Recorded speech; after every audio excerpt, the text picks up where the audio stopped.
En la sede apostólica se guardó siempre sin mácula la religión católica y fue celebrada la Santa Doctrina.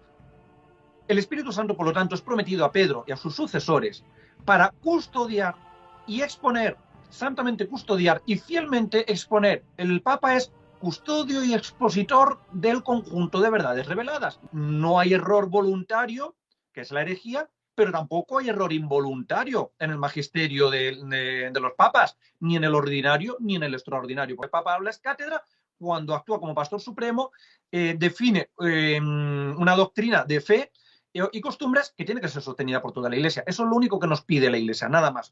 O sea, las definiciones del Papa son irreformables, sin necesidad de acudir al resto de los obispos, porque son infalibles por sí mismas, porque es el Papa, está asistido por el Espíritu Santo para enseñar la verdad. Dios no puede impedir hacer el mal a quien quiere voluntariamente hacerlo. Con la asistencia del Espíritu Santo lo que hace es que le salva de los errores involuntarios, porque en los errores involuntarios no está la libertad, no está el libre albedrío involucrado. Cuando un documento papal habla de cuestiones disciplinales propias del gobernador, propias del legislador o del juez, pues lo que es propio del juez y del legislador no es propio del maestro. Entonces, los documentos del juez y del legislador supremo no son magisterio propiamente dicho, porque no hablan de cuestiones de fe. Es infalible cuando define, cuando custodia y expone, cuando saca afuera una joya del depósito, del depósito de la fe, cuando saca una verdad y dice, vale, esto es así, esto es verdad. Ahí es cuando es infalible, cuando define, no cuando opina. O sea, el Papa no es impecable, el Papa puede pecar, no está prohibido, no está impedido por Dios para pecar. El Papa puede pecar, puede cometer pecados, pero lo que no puede es enseñar errores, enseñar cuestiones contrarias al depósito de la fe.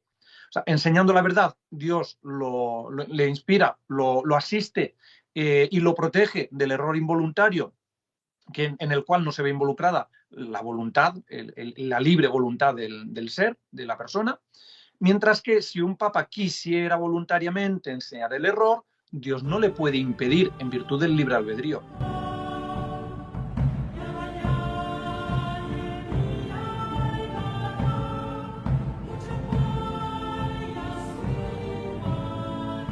Bien, pues vamos a hablar hoy de un tema bastante controvertido, como es la infalibilidad papal. Un tema que además es controvertido y mal entendido por muchísimas personas. Hay muchos vídeos por ahí de sacerdotes de la Iglesia Conciliar que son youtubers o que tienen muchos seguidores y demás. Pero al final ninguno da tampoco una explicación coherente de lo que es la infalibilidad papal. Terminan perdiéndose en mil explicaciones y todo pasa sobre todo por no acotar los términos desde su significado más puro y desde la etimología, desde el significado de las palabras. Hay que tener en cuenta que la Iglesia no inventa palabras normalmente, salvo conceptos concretos de la teología, como puede ser el término consustancial que surgió en Nicea, en el concilio de Nicea, en el año 325, para explicar la relación que hay entre el Padre y el Hijo de una misma sustancia, consustancial, que en griego se dice homoousios o musía, o musía o musios, misma sustancia, consustancial, decimos en consustantialem, decimos en latín, pero por lo demás normalmente la Iglesia usa términos ya definidos, que ya existen. Usaba el griego en los primeros concilios, luego se empieza a usar el latín. ¿Y por qué? Porque el latín precisamente es una lengua muerta, una lengua que no evoluciona el significado de las palabras.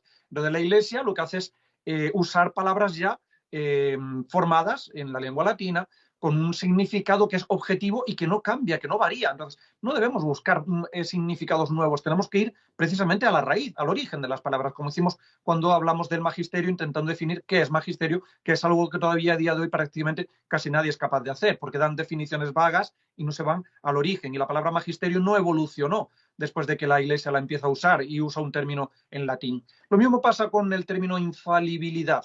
¿Qué es la infalibilidad? Infalibilidad viene del latín infalibilis.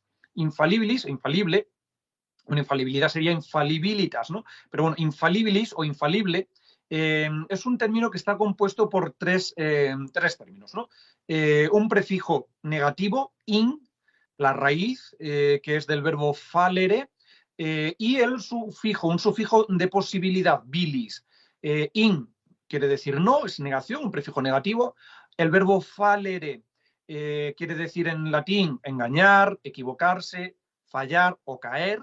Por lo tanto, no cae, infallo, infalere, no caer, y bilis es sufijo de posibilidad, es decir, indica la posibilidad de no caer, o sea, la imposibilidad de caer. Imposibilidad de caer o imposibilidad de engañar o engañarse. O sea, literalmente, infalible, infalibilis, quiere decir, por lo tanto, lo que no puede fallar, lo que no puede equivocarse, lo que no puede caer. Eso quiere decir infalible, lo que no puede caer o equivocarse. Es, por lo tanto, una cualidad, la cualidad de no errar, una cualidad de no errar y, sobre todo, pues lógicamente, como vamos a ver, en conceptos de fe, ¿no? Que es el Papa, cuando decimos que el Papa es infalible en aquello que no va a caer. ¿Y en qué es lo que no va a caer? Pues en lo que Cristo le dijo a Pedro en el cenáculo: he rezado por ti para que tu fe no caiga. Entonces, Pedro es infalible, no cae en la fe, no cae en la fe. Para entender bien lo que es la infalibilidad papal, hay que conjugar básicamente dos dogmas: el dogma del libre albedrío y el dogma de la infalibilidad papal, teniendo en cuenta que además el dogma del libre albedrío es anterior a la infalibilidad papal. Anterior en tanto en cuanto, además, el libre albedrío el hombre lo tiene pues desde que Dios creó a Adán y Eva, mientras que la infalibilidad papal desde que Cristo le prometió la infalibilidad a Pedro y le dijo: tu fe no va a caer en el cenáculo. ¿Cómo compaginamos estos dos dogmas? Pues muy sencillo. El Papa es infalible cuando enseña la verdad. Cuando, queriendo enseñar la verdad y actuando como Maestro Supremo, está asistido, por lo tanto, por el Espíritu Santo para que pueda custodiar y exponer las verdades contenidas en el depósito de la fe. O sea, el Papa es infalible cuando enseña la verdad. Pero el enseñar la verdad, el ser infalible enseñando la verdad, no hace que Dios impida al Papa enseñar el error voluntariamente. O sea, enseñando la verdad, Dios le inspira, lo asiste y lo protege del error involuntario, en el cual no se ve involucrada la voluntad, la libre voluntad del ser, de la persona. Mientras que si un papa quisiera voluntariamente enseñar el error, Dios no le puede impedir en virtud del libre albedrío, porque básicamente el libre albedrío es la capacidad del hombre de elegir entre el bien y el mal y ser responsable de sus actos. Dios no puede privarle de esa capacidad a ninguna persona, sea papa o sea lo que sea. Entonces, ¿cómo puede ser que un papa pueda enseñar, si quisiera voluntariamente enseñar el error? Pues como venimos viendo, porque enseñando el error, enseñando la herejía, renuncia a enseñar la verdad. Y el que enseña el error cae del oficio, que es el papado, y por lo tanto pierde todas sus prerrogativas, como es la infalibilidad papal. De esa manera se conjugan perfectamente los dos dogmas: libre albedrío e infalibilidad papal. Y esto no es algo que me invente yo, sino que, como hemos visto ya en vídeos anteriores, lo ha enseñado siempre la Iglesia, porque la Iglesia, ya desde antiguo, en la primera compilación del derecho canónico, en 1140, en la Concordia de Cánones Discordantes, conocida como Decreto de Graciano, hay un canon en la distinción 40, en la parte tercera, que dice que el Papa puede ser juzgado si es desviado de la fe. 60 años después, Su Santidad Inocencio III, a principios del siglo XIII, nos enseña en el sermón segundo sobre la consagración del romano pontífice, del pontífice máximo, nos enseña que un papa puede ser juzgado por la Iglesia solo por el pecado cometido en la fe. San Roberto Belarmino, en el siglo XVI, nos recuerda que de Romano Pontífice, capítulo 30, nos recuerda que su santidad Adriano II, en el concilio romano del año 868 y en el octavo concilio ecuménico, cuarto concilio de Constantinopla, del año 870, tanto en un concilio como en otro, se admitió que un pontífice romano podía ser juzgado si caía en herejía. Y en 1559, Pablo IV, en la Constitución Apostólica Cunes Apostolatus Officio, en el primer párrafo, nada más empezar la Constitución, nos dice que si un papa es encontrado desviado de la fe, podría ser impugnado. Es decir, la Iglesia siempre nos ha enseñado en el derecho canónico, primera compilación del derecho multisecular de la Iglesia, en el magisterio ordinario, sermón del Romano Pontífice Inocencio III, sobre la consagración del Pontífice Máximo, sermón segundo, En el magisterio extraordinario, en el ordinario también de Pablo IV, en la Constitución Apostólica Cunes Apostolatus Ficho, en el magisterio ordinario de la Iglesia, en el Concilio Romano del año 868 y en el magisterio extraordinario de la Iglesia, en el Concilio Ecuménico IV de Constantinopla en el año 870. O sea, la Iglesia siempre en su magisterio ha reconocido la posibilidad de que un papa pueda enseñar la herejía, pueda caer en la fe. ¿Cómo compaginamos esto con la promesa de Cristo, tu fe no va a caer? Pues como venimos diciendo, es que es la única forma de entender, de compaginar el libre albedrío, la infalibilidad papal y la promesa de Cristo de que la fe de Cristo no, de la fe de Pedro no va a caer. El papa es infalible para enseñar la verdad, cae del papado cuando enseña la herejía, porque el papa no puede estar impedido por Dios, lo cual supondría una violación del dogma del libre albedrío. No puede estar impedido por Dios para enseñar voluntariamente el error. Es por eso que no podemos aceptar a ningún papa después de Pío XII, porque todos los que han venido después han enseñado el error y además de manera voluntaria, consciente y pertinaz y obstinada. Es imposible pensar que, como hemos visto en vídeos anteriores, las barbaridades que decían eran desde la ignorancia. No cabe ignorancia en los que se suponen que son papas a la hora de negar la unidad de la Iglesia o a la hora de decir que la Iglesia no tiene que predicar a los no creyentes, como dijo Wojtyla en el aula conciliar, o a la hora de decir que los musulmanes creen en el mismo Dios que los católicos, que es lo mismo un Dios trino con Dios unipersonal. No se puede presumir ignorancia en todas estas personas. Vamos a ver cómo nos explica la infalibilidad papal. El Concilio Vaticano I, que es donde precisamente se promulga este dogma, en concreto en la sesión cuarta del 18 de junio de 1870, en la Constitución Dogmática Pastor Eternus. Se trata, pues, del magisterio infalible del Romano Pontífice. Y en el número 1836 o 3065 en el Denzinger-Hunnermann nos dice lo siguiente. Ahora bien, que en el primado apostólico que el romano pontífice posee como sucesor de Pedro, príncipe de los apóstoles sobre toda la Iglesia, se comprende también la suprema potestad de magisterio. Suprema potestad del magisterio es que el magisterio, por lo tanto, es efectivamente una potestad o una autoridad. El magisterio es lo propio, como decíamos en el vídeo anterior, lo propio del maestro, lo que está relacionado con el maestro. ¿Qué es lo propio del maestro? Enseñar. Por lo tanto, para enseñar necesita poder enseñar, necesita autoridad para enseñar. El magisterio es esa autoridad como maestro para enseñar, la suprema potestad del magisterio, de aquello que está relacionado con el maestro. Vemos a continuación en el siguiente numeral del Denzinger que nos dice nos dice lo siguiente. En efecto, los padres del Concilio IV de Constantinopla, siguiendo las huellas de los mayores, publicaron esta solemne profesión. La primera salvación es guardar la regla de fe, la regla de la recta fe. Claro, porque como decíamos en el vídeo anterior, hace falta creer para salvarse, lógicamente, creer que Cristo es Dios y que el Padre lo envió. Y como no puede pasarse por alto la sentencia de nuestro Señor Jesucristo que dice, tú eres Pedro, sobre esta piedra edificaré mi iglesia, esto que fue dicho se comprueba por la realidad de los sucesos, porque en la sede apostólica se guardó siempre sin mácula la religión católica y fue celebrada la santa doctrina.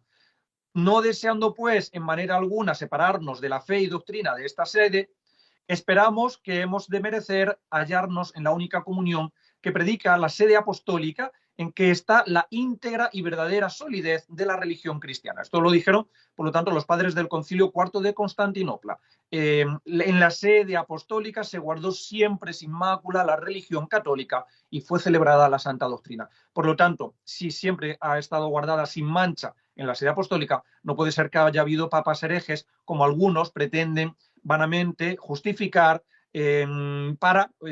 o alegar para justificar que los supuestos papas después de muerto Pío XII sean herejes y puedan seguir siendo papas. Son herejes en el magisterio ordinario, como dicen algunos, que ya hemos visto, pero no en el extraordinario. No, esto es una barbaridad porque aquí nos dice precisamente el Cuarto Concilio de Constantinopla que la sede apostólica se guardó siempre sin mácula la religión católica.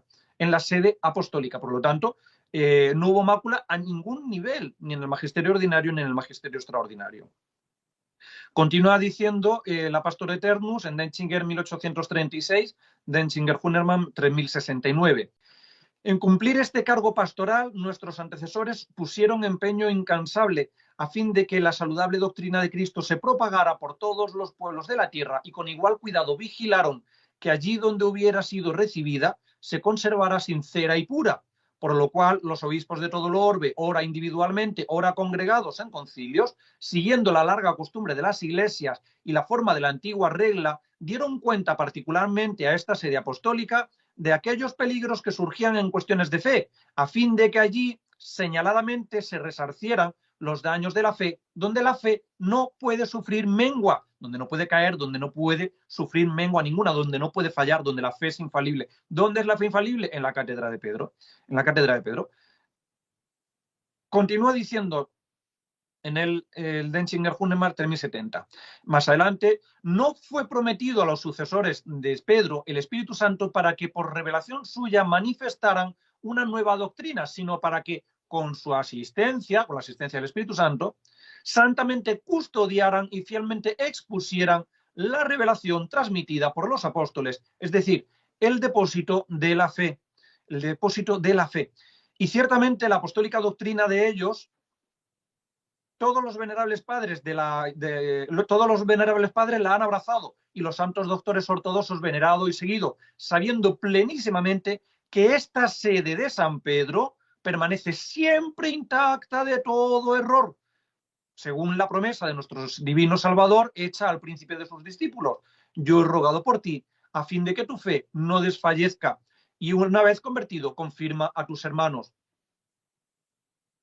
El Espíritu Santo, por lo tanto, es prometido a Pedro y a sus sucesores para custodiar y exponer, santamente custodiar y fielmente exponer. El Papa es custodio y expositor del conjunto de verdades reveladas, del depósito de la fe. Custodio y expositor, pues cuando él ejerce su autoridad como maestro, custodiando aquello que es la materia de enseñanza, que es la fe, al ejercer su autoridad, es decir, en el magisterio, está asistido por el Espíritu Santo para custodiar y exponer la fe católica. O sea, el Papa es infalible en cuestiones de fe. Cuando hablamos de fe y de moral, ¿por qué hablamos también de moral? Pues porque la moral es la aplicación de la fe a la vida. O sea, la fe, lógicamente, no basta solo con creerla, luego hay que ponerla en práctica, tiene unos requisitos. Entonces, cuando ponemos en práctica la fe, tenemos la moral, ¿no? La fe es la moral práctica, por así decirlo, puesta en práctica en la vida del día a día. Por eso decimos que el Papa es infalible en cuestiones de fe y de moral, porque la moral es la práctica de la fe. La práctica de la fe.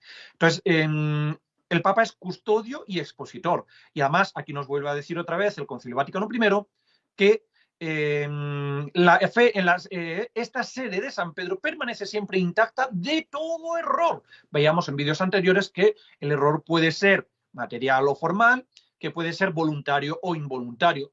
Pero aquí cuando el Vaticano I nos dice que ha estado libre de todo error, en todo error se abarca pues todo error, voluntario o involuntario. Es decir, no hay error voluntario, que es la herejía, pero tampoco hay error involuntario en el magisterio de los papas, ni en el ordinario ni en el extraordinario, porque como vimos en el vídeo anterior, la Iglesia no hace distinción de magisterios a la hora de la infalibilidad.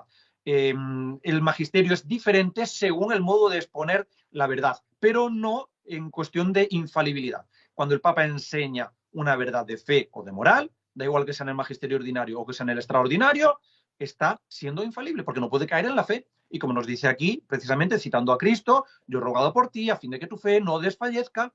No le dice que no desfallezca tu fe cuando hables en el magisterio extraordinario. Yo he rogado para que no desfallezca tu fe en el magisterio extraordinario. No, eso no le dice Cristo a San Pedro. Ni Cristo hace la distinción de magisterio ordinario y extraordinario. Esta distinción es una distinción ya muy tardía y sobre todo ya de la Edad Media, cuando empiezan a aparecer a diversificarse los diferentes documentos papales y demás, y empieza a aparecer diferente manera de enseñar la verdad, de manera solemne, de manera más ordinaria. Pero esto es una división bastante tardía. El magisterio es lo que está relacionado con el maestro. Y cuando el maestro enseña, con su autoridad de enseñar, es infalible. Esto es lo que nos ha enseñado siempre la Iglesia y lo que estamos viendo continuamente. Continúa diciendo luego ya en la proclamación del dogma, en el Denzinger clásico 1839-1839, Denzinger Hunerman 3074, la definición es que enseñamos y definimos ser dogma divinamente revelado, que el romano pontífice, cuando habla ex cátedra, y aquí ahora nos va a decir qué es hablar es cátedra, que es donde la mayoría de las personas se confunden. ¿Qué es hablar es cátedra? Es decir, cuando habla es cátedra, esto es cuando, cumpliendo su cargo de pastor supremo y doctor de todos los cristianos, define por su suprema autoridad apostólica que una doctrina sobre la fe y costumbres debe ser sostenida por la Iglesia Universal. Es decir, para que hables cátedra se tiene que dar que el Papa hable como pastor supremo de todos los cristianos, que defina una verdad, una cuestión con su autoridad apostólica, es decir, con el magisterio, que defina una doctrina sobre fe y moral, y que tiene que ser tenida por toda la Iglesia universal, sostenida por toda la Iglesia. No dice que tenga que ser enseñada a toda la Iglesia, sino que tiene que ser sostenida por toda la Iglesia universal, porque como ya dijimos en el vídeo anterior, la fe en sí misma es universal, porque es el conjunto de verdades reveladas por Dios necesarias creer para salvarse. No existe en la Iglesia Católica una fe particular, no existe una fe individual, no existe una fe para personas concretas. Todas las cuestiones de fe son universales, indistintamente de que el Papa la enseñe a una persona, a 20, a 50 o a 1.000 millones de personas. Eso es lo de menos. Mientras sea una verdad de fe, aunque esté enseñada en un documento, en una carta dirigida a una persona, como vimos en el vídeo anterior, como ocurre con la proclamación del dogma de la doble naturaleza de Cristo, humana y divina, San León lo proclama, lo define precisamente en una carta dirigida a un único obispo, el patriarca de Constantinopla, carta de San León a Flaviano. Ahí ya él está enseñando, está definiendo la doble naturaleza de Cristo. Y es una carta del magisterio ordinario, porque es una carta dirigida a una única persona. Pero es una verdad que tiene que ser sostenida por toda la Iglesia. Y él está actuando como pastor supremo, porque lógicamente el patriarca de Constantinopla acude a aquel que está por encima de él, que es el Papa, como pastor supremo de toda la Iglesia, para preguntarle si verdaderamente en Cristo hay una o dos naturalezas. Pues aquí vemos que se da precisamente lo que nos enseña la Iglesia. El Papa habla es cátedra cuando actúa como pastor supremo, define una doctrina de fe y costumbres que tiene que ser sostenida por toda la Iglesia. Eso es lo único que nos pide la Iglesia, nada más. Todas las demás consideraciones son añadidos por personas para confundir y confundirse. Continúa diciendo, por lo tanto, que es el romano pontífice cuando habla es cátedra, esto es, por la asistencia divina que le fue prometida en la persona del bienaventurado Pedro, goza de aquella infalibilidad de que el Redentor divino quiso que tuviera provista su Iglesia en la definición de la doctrina sobre la fe y las costumbres, y por lo tanto que las definiciones del romano pontífice son irreformables por sí misma, no por el consentimiento de la Iglesia. Esta parte final de la proclamación dogmática es muy interesante, porque ¿qué es lo que nos está diciendo aquí el Concilio Vaticano I y sobre todo su Santidad Pío IX? Que el Papa es infalible sin necesidad del apoyo de la Iglesia, sin necesidad del consentimiento de la Iglesia en concilios ecuménicos ni nada por el estilo. O sea, que el Papa puede, o sea, las definiciones del Papa son irreformables, sin necesidad de acudir al resto de los obispos, porque son infalibles por sí mismas, porque es el Papa. ¿Por qué nos dice esto ahora Pío IX y el Vaticano I? Porque precisamente fue su Santidad Pío IX el primer Papa en proclamar un dogma sin haber consultado a un concilio ecuménico. Normalmente todos los grandes dogmas que conocemos proclamados de manera solemne, pues han sido proclamados en concilios ecuménicos. Empezamos con el dogma de la consustancialidad del Padre con el Hijo en Nicea, primer concilio ecuménico, y así vamos viendo todos los concilios ecuménicos. Llegamos al siglo XIX, 1854, y su Santidad Pío IX proclama el dogma de la Inmaculada Concepción sin convocar un concilio ecuménico. Entonces hubo algunos católicos, obispos y teólogos que levantaron su voz diciendo que eso no lo podía hacer el Papa porque tenía que convocar un concilio. Entonces, el Papa luego ya convoca el Concilio Vaticano I para definir el dogma de la infalibilidad papal y decir que el Papa no necesita el consentimiento de un concilio para proclamar un dogma. Básicamente esto es lo que está haciendo, precisamente al decir en esta última parte ya de la definición que el romano pontífice, las definiciones son irreformables por sí mismas y no por el consentimiento de la Iglesia. No necesita convocar a un concilio para proclamar un dogma. Esto es lo que nos está enseñando aquí el Papa. Bien, vamos a poner un ejemplo, después de haber leído Pastor Eternus, vamos a poner un ejemplo para entender mejor un poco qué es la infalibilidad y cómo podemos explicarla, ¿no? Con términos más llanos. Imaginemos que estamos en la Cámara del Tesoro, ¿no? Un rey tiene pues, la cámara del tesoro con las joyas de la corona, con todas las joyas, y esa cámara está siempre custodiada por un guardián. Entonces, cuando va a elegir a un guardián o pone a un guardián de la cámara, el rey emite un certificado después de haber evaluado a ese guardián y haberlo hallado apto para tal efecto, pues él emite un certificado en el que dice que todas las joyas que el guardián muestre, que saque del depósito, todas las joyas que saque del depósito y las muestre, son joyas auténticas de la corona. Y entonces certifica que todo lo que enseñe ese guardián, que saque de dentro del depósito, son joyas auténticas. Entonces, ahora ese guardián, que su finalidad es custodiar y exponer las joyas del depósito, pues cada vez que saca una joya de ahí, está respaldado por el certificado del rey que dice que las joyas que saque del depósito son auténticas. Si alguien le pregunta a ese guardián si hay alguna joya, pues no sé, un anillo de oro con un rubí engarzado, y entonces el guardián se adentra al depósito, se adentra a la cámara del tesoro, busca esa joya, efectivamente sí, pues aquí está, saca la joya, la muestra y dice, sí, acabo de sacar esta joya de la cámara, del depósito de joyas, aquí está el anillo de oro con el rubí engarzado. Entonces, él lo dice y además tenemos el respaldo del rey que nos está diciendo que las joyas que saque son auténticas, por tanto no podemos dudar de lo que nos está diciendo el guardián. Efectivamente, esa joya es auténtica. Lo único que hace es adentrarse, sacarla y exponerla. Exponer algo que estaba custodiando dentro de la cámara. Eso es lo que hace el guardián, custodiar y exponer las joyas de la cámara. Ahora bien, supongamos que el guardián quisiera que su finalidad es custodiar y exponer las joyas de la Cámara del Tesoro, quisiera voluntariamente sacar una joya, traer una joya de fuera o una falsificación, traer una falsificación para mostrarla como si fuera una joya. Pues si hiciera eso, si trajese una corona de plástico embadurnada de purpurina con supuestas joyas que son de plástico también, pues lógicamente cuando él muestra esa joya, ahí no vale para nada el certificado del rey, porque el certificado del rey ha dicho que las joyas que saca del depósito son auténticas, pero no son auténticas las que trae de fuera del depósito.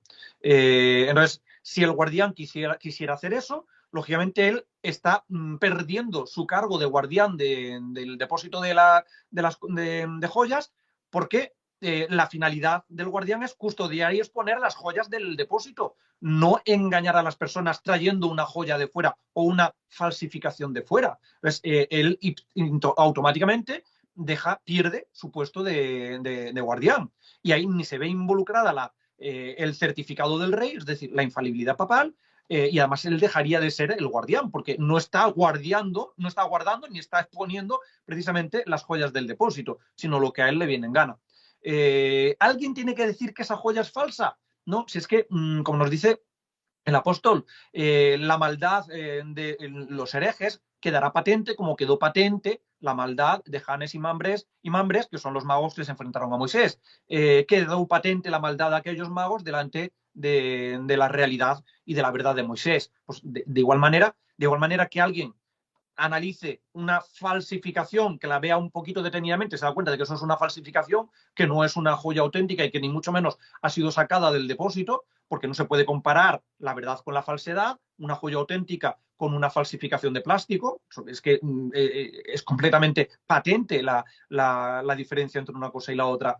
Pues de esa misma manera, no hace falta que nadie diga que lo que está enseñando ese guardián o ese supuesto papa es una herejía. Las herejías son patentes. La Iglesia no tiene que decir que es una herejía. Basta con que diga cuáles son las verdades que debemos creer para que negar o poner en duda de manera obstinada una de esas verdades se esté incurriendo en herejía. Entonces, si está el supuesto papa, ese guardián, está trayendo una falsificación de joya desde fuera para exponerla como si fuera auténtica desde dentro, pues lógicamente ahí no se aplica ni la infalibilidad y además pierde su cargo porque su oficio es enseñar las joyas del depósito y no engañar a las personas trayendo joyas de fuera que ni siquiera son joyas. Eso es más o menos sería una forma de explicar la infalibilidad para que lo podamos entender más fácilmente. O sea, el Papa es infalible cuando enseña la verdad. cuando actúa como Papa. ¿Y cuál es la finalidad del Papa? Exponer y custodiar el depósito de la fe. O sea, cuando expone, custodia y expone las verdades que están en el depósito, entonces ahí es infalible, ahí no cae, no cae. No es que esté impedido por Dios para caer, que es como lo que algunos piensan. No, no es que el Papa esté impedido por Dios para enseñar una herejía. Es que está asistido por el Espíritu Santo para enseñar la verdad. Ahora, si Dios impidiese al Papa enseñar el error de manera voluntaria y consciente, estaría impidiendo a una persona caer en pecado y por lo tanto se estaría violando el dogma del libre albedrío. Dios no puede impedir hacer el mal a quien quiere voluntariamente hacerlo. Con la asistencia del Espíritu Santo lo que hace es que le salva de los errores involuntarios, porque en los errores involuntarios pues no está la voluntad como potencia del alma y el entendimiento de la persona involucrados. No está la libertad, no está el libre albedrío involucrado, porque es un error involuntario. Entonces, en los errores involuntarios, el Espíritu Santo protege al Papa de los errores involuntarios. Pero de los errores voluntarios no lo protege simple y llanamente. Si un Papa quiere voluntariamente, quisiera enseñar el error, el que teniendo que enseñar la verdad enseña el error, al enseñar el error renuncia a enseñar la verdad y cae de su oficio, cae de su cargo, que es lo que nos enseña la Iglesia desde siempre, como hemos visto en vídeos anteriores, y lo que nos enseña Pablo IV en la Constitución Apostólica con ese apostolatus officio. Cualquier clérigo que teniendo que enseñar la verdad enseña el error, pierde su jurisdicción, sea cual sea, sin intervención de la Iglesia, sin necesidad de que intervenga la Iglesia, ni instrucción de hecho ni de derecho, no hace falta ningún tipo de instrucción. Él renuncia, que es lo que nos dice el canon 188, número 4, del Código de Derecho Canónico de 1917, que recoge la doctrina de la Constitución cunes apostolatus, del párrafo 3 de la Constitución. Los clérigos, sea cual sea su cargo, vacan ipso facto de sus jurisdicciones sin necesidad de instrucción de la Iglesia, sino en virtud de renuncia implícita en los hechos, si públicamente defeccionan en la fe católica. Está implícito, el defeccionar en la fe implica perder automáticamente el gobierno, la capacidad de gobernar o la jurisdicción. A ver, hay personas que intentan de alguna forma justificar o explicar la asistencia del Espíritu Santo a los papas con la asistencia también o la inspiración del Espíritu Santo a los hagiógrafos, a los escritores de las Sagradas Escrituras. ¿Qué nos dice la Iglesia? Que las Sagradas Escrituras son inerrantes, no tienen error ninguno, porque fueron inspiradas por el Espíritu Santo y por lo tanto todo lo que se contiene en ellas es verdad. Pero, ¿por qué sabemos que es verdad? O sea, ¿qué es lo que ocurrió? ¿El Espíritu Santo impide que el hagiógrafo ponga voluntariamente un error o simplemente lo protege de poner el error? No puede impedirle. El Espíritu Santo no impidió a los hagiógrafos incluir error voluntario. Simplemente les inspiró y les protegió para que escribiesen errores involuntarios, de manera que todo lo que ellos escriben es verdad. Pero el Espíritu Santo no viola, no coarta la libertad, no viola la voluntad, la libre voluntad del hagiógrafo. Si el hagiógrafo hubiera querido incluir algún error en los libros supuestamente inspirados, entonces habría perdido la inspiración. Habría perdido la inspiración. Tales, por ejemplo, hay muchos casos, hay algunos libros que antes de cerrarse el canon de la Biblia, el número de libros que compone la Biblia, pues había libros que eran considerados como inspirados, por ejemplo, el Pastor de Hermas o el libro de Enoch. Hay incluso padres de la Iglesia de los primeros siglos que consideraban estos libros como parte de las Sagradas Escrituras. Sin embargo, llegará San Jerónimo, San Dámaso, terminan fijando el canon y dejan fuera esos libros. ¿Qué pasó? Posiblemente esos libros estuvieran inspirados en su día, pero el autor hubiera querido voluntariamente incluir algo de su cosecha y incluir algún error. Perdieron la inspiración. ¿Cómo sabemos que perdieron la inspiración o que no están inspirados? ¿Cómo sabemos que no están inspirados? Porque la Iglesia, que está asistida por el Espíritu Santo, nos lo ha dicho. San Agustín, por ejemplo, nos dice que él cree en la Biblia por la autoridad de la Iglesia, porque la Iglesia le ha dicho cuáles son los libros, porque en tiempos de San Agustín había otros libros precisamente que se consideraban en su día inspirados y parte de las Sagradas Escrituras. Pero en el momento en el que el Papa zanja cuál es la lista de libros inspirados, Pues San Agustín y otros padres desecharon los que no estaban inspirados, los que el Papa o la Iglesia decía ya que no estaban inspirados. Entonces, San Agustín nos dice que creó en la Biblia por la autoridad del Papa, por la autoridad de la Iglesia. O sea, no por otra cosa, sino porque el Papa me lo dice. Entonces, el agiógrafo estuvo inspirado por el Espíritu Santo, pero eso no quiere decir que el Espíritu Santo le impidiese voluntariamente incurrir en error, porque además vemos que el Espíritu Santo respeta la libertad del agiógrafo. Hay diferentes estilos, por ejemplo, en la Sagrada Biblia, estilos literarios. Hay libros que están escritos a manera de crónicas, libros que están escritos en prosa, libros que están escritos en poesía. O sea, el Espíritu Santo respeta la libertad del autor a la hora de escribir y de querer escribir en un estilo o en otro. Respeta la libertad, le protege de caer en error involuntario, pero el error voluntario no. Si quisiera caer, entonces perdería la inspiración. Lo mismo pasa con los papas. No es que el papa esté impedido por Dios para enseñar la herejía, sino que cuando el papa, fiel a la asistencia del Espíritu Santo, fiel a su finalidad, que es confirmar en la fe, quiere enseñar y enseña la verdad, entonces el Espíritu Santo lo protege para bien de todo el mundo y para que todos tengamos la certeza de que eso es una verdad revelada por Dios. Como hacía el rey, todas las joyas que saque del depósito, el custodio y el guardián del depósito de la corona son joyas auténticas. Pues esto es lo que nos hace el Espíritu Santo. Todas las verdades que enseñe, queriendo además enseñar la verdad, lógicamente, y enseñando verdades de fe, pues son verdad revelada. Ahí no cae. Ahora, si quisiera voluntariamente, no cae la fe de Pedro. Lo que cae es el que está en el papado. El papado no cae, la fe de Pedro no cae. Cae la persona que renuncia, al enseñar el error, renuncia, y el que enseña el error no es el Papa, sino el renunciante al papado, que eso es lo que vemos en la Constitución de Cunes Apostolatus Officio y, como hemos dicho, pues en el canon 188, número 4 del Código de Derecho Canónico. Hay personas que bueno, para entender mejor un poco lo que es el ex cátedra, ¿no? Hemos visto ya más o menos las condiciones que se tienen que dar para que el Papa hable ex cátedra, es decir, habla desde la cátedra. ¿Qué quiere decir desde la cátedra? Los maestros, para enseñar desde la antigüedad, se sentaban siempre y enseñaban sentados. Tenían un sitio, una silla, una cátedra para enseñar. De hecho, a día de hoy, por ejemplo, incluso también cuando un profesor da clases en una universidad, decimos que tiene cátedra en tal universidad. Este profesor tiene cátedra en la Universidad de Salamanca. Quiere decir que enseña, que tiene autoridad para enseñar en esa universidad. O sea, cuando hablamos de cátedra, tiene cátedra, no nos referimos ya solamente a un sitio físico para sentarse, sino que estamos diciendo que tiene autoridad, que tiene facultad para enseñar en esa universidad. Por lo tanto, hablar desde la cátedra es hablar desde la facultad, es decir, usando la facultad de la autoridad del maestro en el sitio que le corresponde enseñar, y en este caso el Papa, su cátedra está en la Iglesia, porque es el pastor y maestro supremo. No es que haya, como algunos pretenden, diferentes grados del magisterio o diferentes tipos del magisterio. Para algunos es que se hacen un lío y consideran como magisterio todos los documentos firmados por un Papa. No, mire usted, todos los documentos que firma un Papa no son magisterio, porque el magisterio es lo propio del maestro. Y el Papa, como dijimos en el vídeo anterior, es maestro supremo, es supremo pontífice y es supremo gobernante, juez y legislador supremo. Juez y legislador. Entonces, magisterio es solamente aquello que está relacionado con la finalidad del maestro, con lo que es propio al maestro. Al Papa como maestro, no al Papa como juez o como legislador. Pues, los documentos papales pueden tratar de diferentes temas.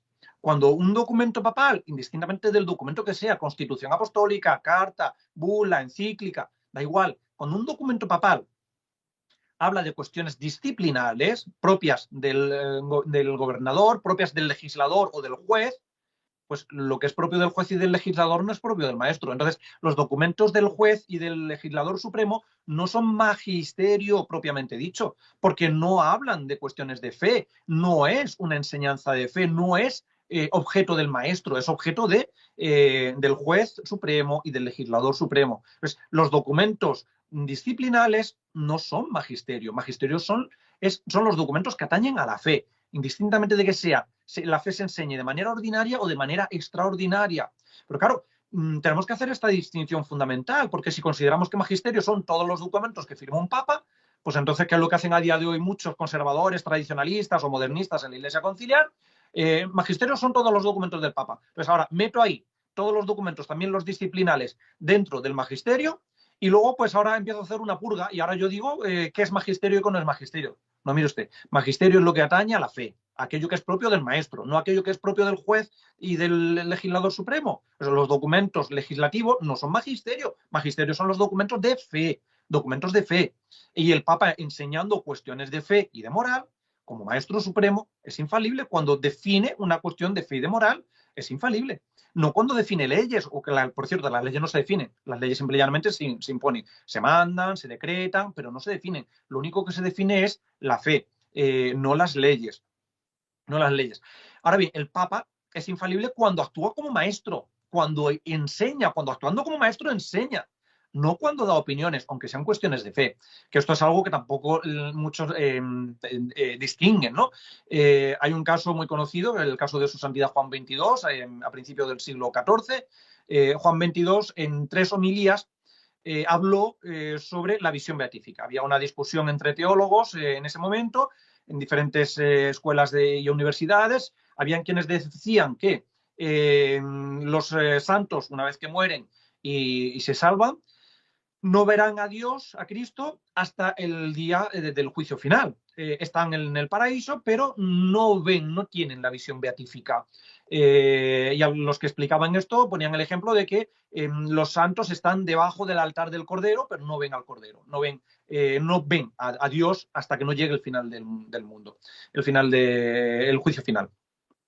Y luego otros decían que no, lógicamente, que desde el momento en el que se muere uno goza y va al cielo, uno goza ya de la visión beatífica, goza ya de ver a Dios, de la beatitud. Entonces, el Papa Juan XXII, en 3 homilías seguidas, más o menos, en un par de meses o así, habló sobre la visión beatífica y parecía que daba a entender que efectivamente las personas no veían a Dios después de la muerte, sino hasta el final de los tiempos, hasta el juicio final. Entonces, no quedó claro si estaba enseñando o no estaba enseñando.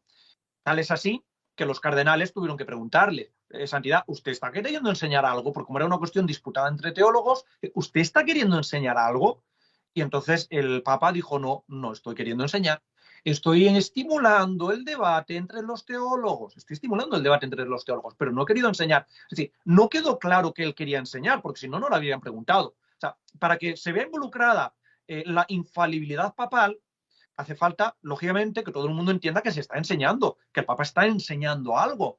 Pero en este caso, que era una opinión, él no estaba enseñando. Como él mismo dijo, Juan XXII, no estoy enseñando, estoy estimulando el debate entre los teólogos. El mismo Papa, además, organizó una comisión para estudiar el tema y sacar una doctrina ya definitiva. Lo que pasa es que justo murió, no le dio tiempo de proclamar el dogma de la visión beatífica, él muere y en el lecho de muerte él ratifica ya la comisión pontificia que él había organizado, había llegado a la conclusión de que efectivamente los santos ven a Dios después de la muerte, los que están ya en el cielo, gozan ya de la visión beatífica, y entonces Juan XXII además en su lecho de muerte se ratifica diciendo que él ha enseñado y ha querido siempre firmemente lo que la Iglesia enseña, que los santos gozan de la visión beatífica desde el momento de la muerte. Juan XXII no fue hereje como algunos pretenden, ni enseñó ninguna herejía, ni comprometió su infalibilidad en ningún momento, porque él no definió nada cuando en aquellas homilías. Simple y llanamente él, como él mismo dice, estoy estimulando el debate entre los teólogos. Él luego diligentemente organizó una comisión pontificia y, aunque no le dio tiempo de proclamar el dogma, su inmediato sucesor, Benedicto XII inmediatamente, tomando las conclusiones de la comisión pontificia creada por Juan XXII, lo que hace es proclamar el dogma de la beatitud, de la visión beatífica. Inmediatamente nada más subir al solio pontificio, lo primero que hace es proclamar ese dogma. Entonces, el Papa no es infalible cuando da una opinión, no es infalible cuando, como hizo Juan XXII, estimulaba el debate entre teólogos en cuestiones que son disputadas. Es infalible cuando define, cuando custodia y expone, cuando saca afuera una joya del depósito de la fe, cuando saca una verdad y dice, vale, esto es así, esto es verdad. Ahí es cuando es infalible, cuando define, no cuando opina. no cuando opina, pero cuando define, y en un documento, indistintamente de la categoría del documento, sea bula, encíclica, carta o lo que sea, cuando está enseñando, y se ve que está enseñando, allá compromete la infalibilidad, como vimos en el vídeo anterior, en los casos de Inocencio II o Inocencio III, cuando enseñan el bautismo de deseo. Cuando Inocencio II le dice al obispo de Cremona, sin ninguna duda, el sacerdote que murió sin bautismo se ha salvado porque perseveró en la fe, sin ninguna duda. Lógicamente ahí se está viendo que él está enseñando y está queriendo enseñar, además está respondiéndole a un obispo que le ha preguntado a él como pastor supremo. Está, por lo tanto, actuando como pastor supremo, está definiendo una verdad de fe y además es una verdad que, aunque se lo enseña a una única persona, tiene que ser sostenida por toda la Iglesia, porque es una verdad de fe, por lo tanto es universal por definición y por naturaleza. Hay personas que, no entendiendo muy bien lo que es esto de la infalibilidad, precisamente ponen los ejemplos, dos ejemplos de San Pedro. Uno, como vimos en el vídeo anterior, cuando San Pedro niega a Cristo en la noche del jueves al Viernes Santo, delante de los criados del sumo sacerdote, pero ya vimos que ahí no está, él no cae su fe, porque Cristo lo hizo infalible y su fe él no cae, él lo que hace es pecar, mentir. Pero le preguntaron simplemente, tú eres uno de ellos, tú hablarte de lata, eres uno de ellos, no, no sé, no soy, no sé de qué me habláis, no lo conozco. Bien, eso no es una cuestión de fe, no es una verdad revelada por Dios necesaria creer para salvarse. Pedro lo que hace es mentir, porque le están preguntando por su relación personal directa con Cristo, pero la relación personal de Pedro con Cristo no era un objeto de fe, no es cuestión de fe, por lo tanto él ahí no cae su fe, él miente por miedo, por miedo a perder la vida. Él miente y además miente con el pecado, con el agravante además de escándalo. Fue un pecado mortal sin duda, pero ahí no cayó su fe. Por lo tanto, no se ve involucrada la infalibilidad de Pedro en las negaciones del Viernes Santo. Tampoco se ve involucrada la infalibilidad de Pedro en el famoso incidente de Antioquía. ¿Qué es lo que pasó en el incidente de Antioquía? Pues siendo Pedro, estando en Antioquía, que es donde tuvo su primera cátedra, estando en Antioquía, los cristianos que se iban convirtiendo, los paganos que se iban convirtiendo al cristianismo, empezó una duda desde el primer momento de si tenían que abrazar las leyes del Antiguo Testamento, si tenían que ser circuncidados o si tenían que guardar la ley de las purezas en los alimentos, ¿no? Si podían comer cerdo o no, que estaba prohibido en el Antiguo Testamento. Entonces, al final, los apóstoles dicen que no tienen que guardar esas leyes porque esas leyes ya han sido superadas, no tienen que guardar la circuncisión ni tienen que guardar la pureza de los alimentos. Entonces, esto lo enseñaba incluso San Pedro en Antioquía, hasta tal punto que cuando comía con cristianos que venían del mundo pagano, comían lo que ellos comían, cerdo o lo que fueran, sin ningún problema, pero cuando comía con los cristianos que venían del judaísmo, que ya pues por tradición multisecular seguían manteniendo la pureza de los alimentos, pues comía lo que ponían los judíos, los cristianos convertidos del judaísmo, hasta tal punto que incluso procuraba comer con judíos en vez de con cristianos que venían del paganismo, con cristianos que venían del judaísmo, manteniendo esa pureza. Entonces, San Pablo, en la carta a los Gálatas, en el capítulo 2, nos habla de este incidente, nos dice, resistía a Pedro en la cara y le eché en cara pues lo que estaba haciendo mal, que claro, ¿por qué hacía eso? ¿No? O sea, ¿por qué comes manteniendo la pureza de los alimentos cuando comes con los cristianos que vienen del judaísmo, dejando aparte a los cristianos que vienen del paganismo? Esto está mal y San Pablo se lo reprocha de alguna forma. Bien, aquí la fe de Pedro tampoco cayó, porque Pedro no estaba enseñando nada contrario a lo que se estaba enseñando, que no hacía falta guardar las leyes de pureza en los alimentos. Él no enseñaba eso de manera activa o de manera positiva, hablando y diciendo, no. Lo que pasa es que, a pesar de enseñar que los paganos que se convertían al cristianismo no tenían que guardar la pureza de los alimentos, a pesar de enseñar eso, él, sin embargo, procuraba comer con los judíos, con los cristianos que venían del judaísmo, guardando la pureza de los alimentos. Entonces, esto es lo que le echa en cara San Pablo. Pero Pedro no cayó en la fe, ni cometió ningún error ahí, simplemente actuó mal, pero él no estaba enseñando nada contrario a la fe, no se vio involucrada su infalibilidad. Y aquí, como nos dice San Agustín, tenemos que ver y alabar la virtud de San Pablo, la libertad de San Pablo a la hora de corregir a un superior y sobre todo y ante todo la humildad de San Pedro, que siendo superior acepta la corrección de un inferior y da ejemplo así a todos sus sucesores para que acepten las correcciones cuando éstas sean justas. Pero no hubo propiamente ni un enfrentamiento como tal, ni San Pedro en ningún momento cayó. Entonces, estos dos episodios de la vida de San Pedro son muy usados por algunos para intentar hacer ver que los papas no son infalibles o que pueden caer en cuestiones fuera del magisterio extraordinario, como dicen algunos, porque consideran que solamente es cátedra el magisterio extraordinario. No, es cátedra es cuando habla desde la cátedra, cuando usa su facultad, su autoridad de maestro para enseñar. Eso es la cátedra, la facultad del maestro para enseñar y enseñar cuestiones de fe. Ahora, en su vida privada o en su vida, pues puede cometer errores. Y ahí estaremos hablando de impecabilidad. O sea, el Papa no es impecable, el Papa puede pecar. No está prohibido, no está impedido por Dios para pecar. El Papa puede pecar, puede cometer pecados, pero lo que no puede es enseñar errores, enseñar cuestiones contrarias al depósito de la fe. Y si lo hiciera, como hemos dicho ya 1000 veces, enseñando el error, deja de enseñar la verdad, renuncia a enseñar la verdad y pierde, por lo tanto, el papado. El dogma de la proclamación precisamente del dogma de la infalibilidad papal fue un dogma muy controvertido. Ya en el siglo XIX, en 1870, cuando se proclama, pues estaban muy divididas las opiniones. Había quienes opinaban que efectivamente el Papa podía caer en cuestiones de fe, había quienes opinaban que no, hasta que al final se proclama el dogma. Después de proclamarse el dogma, incluso hay algunos que siguen manteniendo que el Papa puede pecar. Entonces se produce un cisma, que es el cisma de los veterocatólicos, que se llama, católicos antiguos, que venían ya de Utrecht, de una secta jansenista, puritana y demás. Bueno, pues todos aquellos que no aceptaban la infalibilidad papal, de alguna forma terminaron en los jansenistas de Utrecht y se conforma lo que es el cisma y la herejía veterocatólica, los veterocatólicos. Bueno, pues esto lógicamente dicen que el Papa puede caer en la fe. Entonces, había algunos canonistas incluso, como puede ser Johann Friedrich von Schulte, Schulte. Von Schulte, que era alemán, él decía que era canonista, era profesor de Derecho Canónico, y él decía que el Papa podía caer en la fe. Y ponía como ejemplo, precisamente, la Constitución Apostólica Cunes Apostolatus Officio de su santidad Pablo IV. Como Pablo IV nos dice que todos aquellos que caigan en la fe pierden sus jurisdicciones sin necesidad de instrucción de hecho de derecho, los que defendían que el Papa podía caer en la fe, se agarran a la Constitución Apostólica Cunes Apostolatus.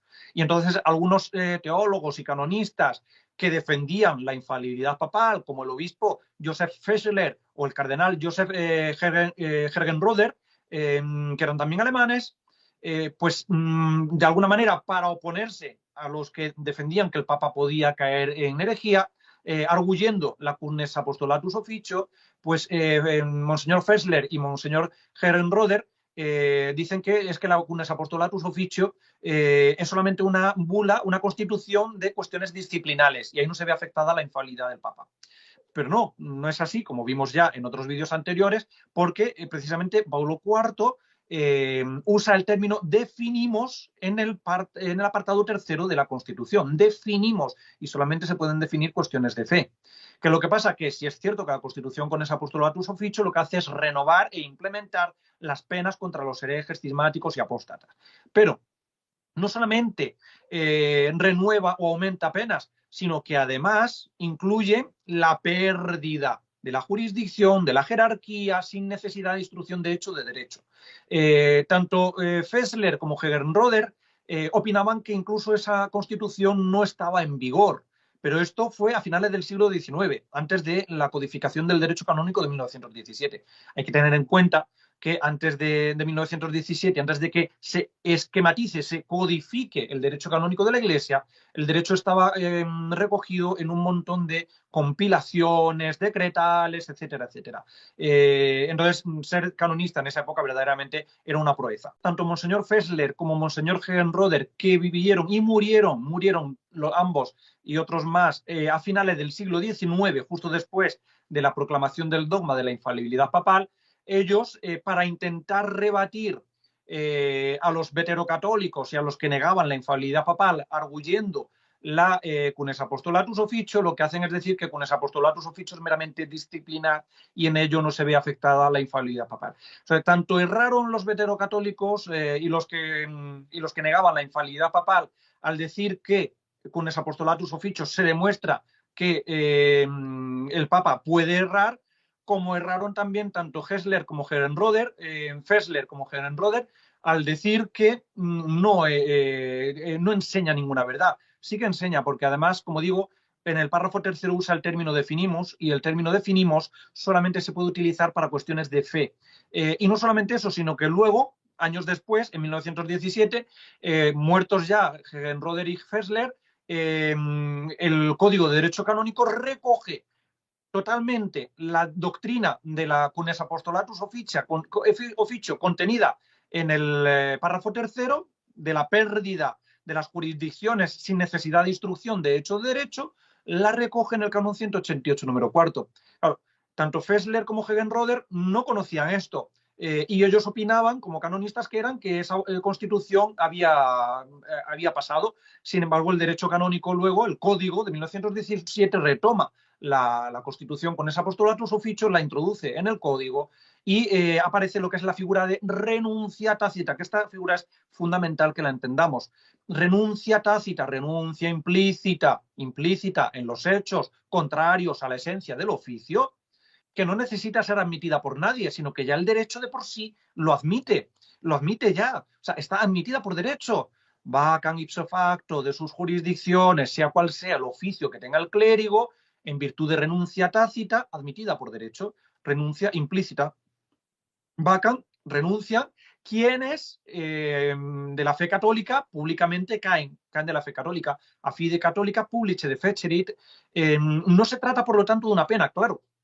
Tanto Monseñor Fessler como Monseñor Herrenroder, el cardenal Herrenroder, consideraban que la Constitución cunes apostolatus solamente trataba de penas.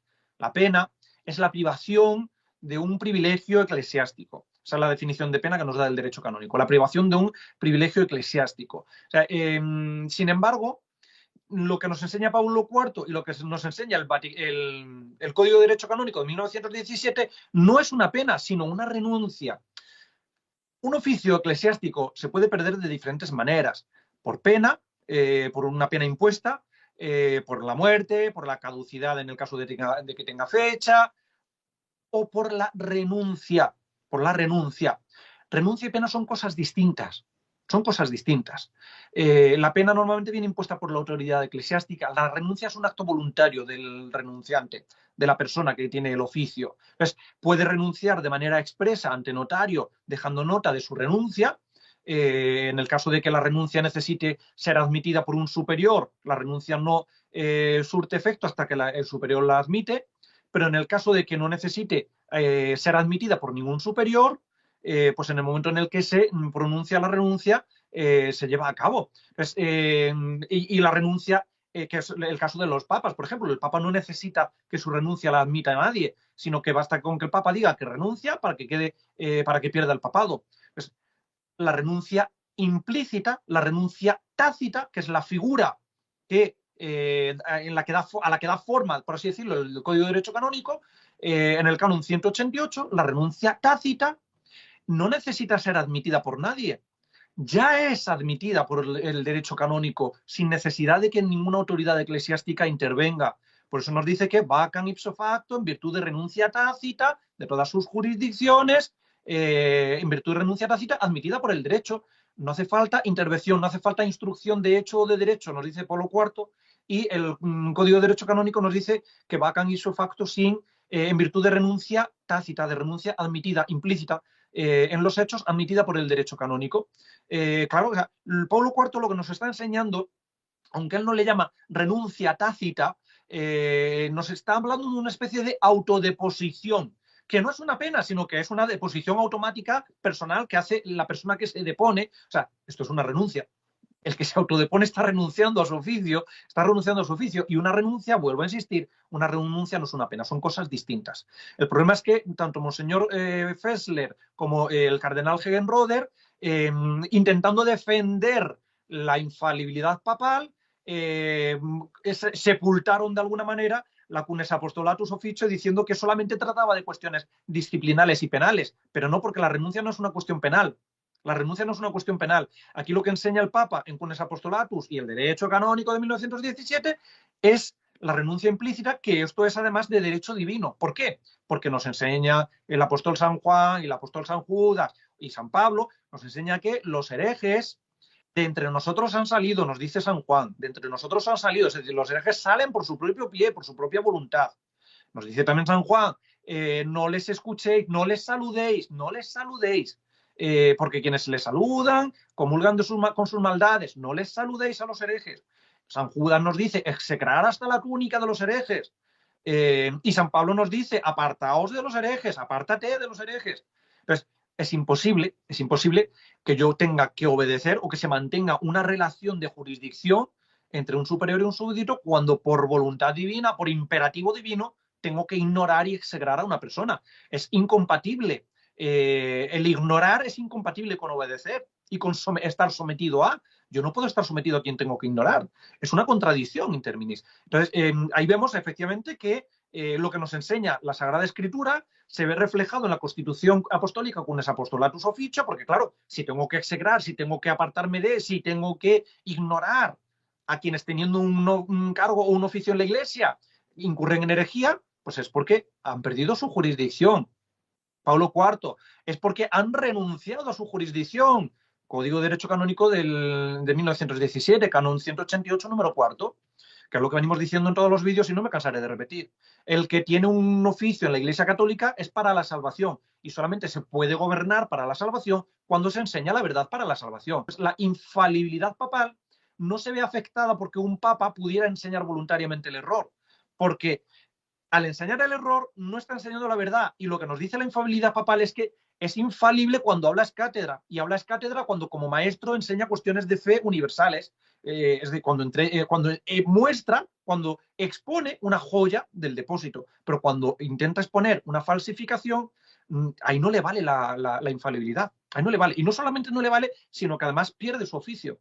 Por lo tanto, efectivamente, se equivocan tanto los veterocatólicos que intentan usar la Constitución Apostólica del Papa Pablo IV, como hizo von Schulte, el canonista que terminó en el cisma y en la herejía veterocatólica, al decir que el Papa no es infalible porque se puede equivocar, y se equivocan también algunos canonistas de la Iglesia Católica, como el obispo Monseñor Joseph Fessler o el cardenal Joseph Egergen-Roder, alemanes los dos, que decían que, como el Papa es infalible, no puede enseñar la herejía y que, por lo tanto, la Constitución Cunes Apostolatus Officio no estaba en vigor, porque en ella se trataba solamente de cuestiones penales del derecho canónico. No, Pablo IV no hablaba solamente de cuestiones penales, porque el perder la jurisdicción sin instrucción de la Iglesia es lo que luego vemos en el derecho canónico, renuncia implícita en los hechos, renuncia tácita admitida por derecho. El que enseña el error teniendo que enseñar la verdad